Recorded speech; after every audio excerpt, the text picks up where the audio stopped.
Ngayon ay pinagdiriwang natin ang kapistahan ni San Lucas, ang manunulat ng mabuting balita ni Kristo at ng mga gawa ng mga apostol. Siya ay hindi kabilang sa 12 apostol, ngunit siya ay tapat na kapanalig, kasamahan at alagad ni San Pablo. Sa kanyang mga aklat, si San Lucas ay nakilala bilang ang ebanghelista ng awa at kagalakan, ang tagapagsalaysay ng kabutihan, habag at pag-ibig ng Diyos para sa mga dukha at makasalanan. Sa mabuting balita ni San Lucas, makikita natin ang mga kwentong puno ng kababaang loob at pag-ibig, ang mabuting Samaritano, ang alibughang anak, ang pagbisita ni Maria kay Elizabeth at ang Magnificat. Si San Lucas din ang tanging ebanghelista na nagkwento ng pagsilang ni Jesus na ating ipinagdiriwang tuwing Pasko. Ang kanyang pagsasalaysay ay puno ng kagalakan, mga anghel na umaawit, mga pastol na nagpupuri, at isang sanggol na dinala ng mahal na Birheng Maria sa ating mundo. Para kay San Lucas, ang pananampalataya ay hindi isang mabigat na tungkulin,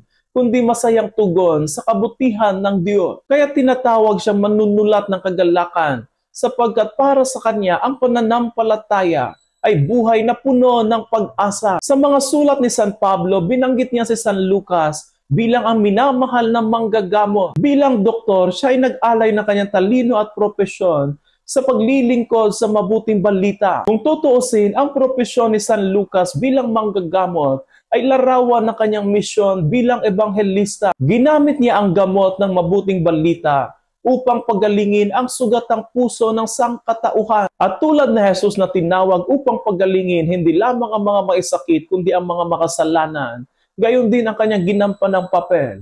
Dalhin ang kagalingan ng pananampalataya sa mga sugatang puso ng mundo sa pamamagitan ng Ebanghelyo. Sa ating panahon ngayon, tayo din ay tinatawagan ni Kristo na maging mga manunulat ng mabuting balita sa ating sariling paraan, sa pamamagitan ng ating mga salita, kilos at buhay. Hindi man tayo literal na magsusulat ng libro, ito naman ay isusulat natin sa puso ng iba, sa pamamagitan ng ating kabutihang ginagawa. Ang bawat kilos natin na puno ng pag-ibig, pagpapatawad at pagkalinga ay magiging pahina ng ating sariling ebanghelyo. Sa paggunita natin kay San Lucas, tayo rin nawa ay maging mga buhay na ebanghelyo ni Kristo, tagapagdala ng pag-ibig, tagapagpahayag ng awa, at manunulat ng kagalakan ni Kristo sa sanlibutan. San Lucas, ipanalangin mo kami.